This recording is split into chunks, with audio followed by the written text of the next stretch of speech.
Mahirap siya and sobrang ano talaga nung technique and mga floor works, yun yung challenging. Kasi kailangan maka-up ka agad, Makadaan ka agad. daan ka agad, yung travel mo.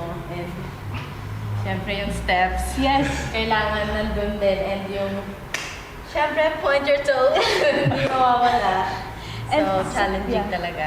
Sa tingin ko rin po yung nakita kong kulang namin is yung timing Mm. and yung connection. Yeah. True. Yeah. Pero, kasi guys, yun lang oh. Parang kumbaga 2 days lang to. Pero ang ganda, maganda talaga Yes, siya. pero diba? parang it's very emotional and it's parang maraming tao yung makaka-relate.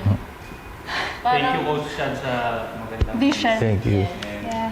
ano siya, basta nasa emotions ka, feeling ko, doon kami lalo magpo-connect. Mm. And sarap sa'yo sumayaw ng contemporary, masakit lang sa likod.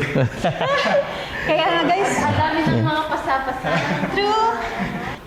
Siguro sa team namin ni Denise, kasi medyo yung mga nagagawa namin style ni Denise, it's about fun, love story kind of type, tapos mga hataw, fem. So I think ito yung first and last siguro namin na magagawang medyo emotional bago mag-finals. So ang sarap din pagdaanan. It's a good And- break sa inyong oo. dalawa.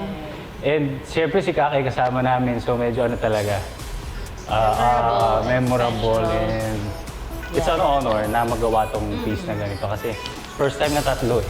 Yeah. So medyo ibang challenge din siya sa in terms of connection siyempre. Pero alam ko magagawa namin yan. Mas maganda pa kaysa sa nire-rehearse namin.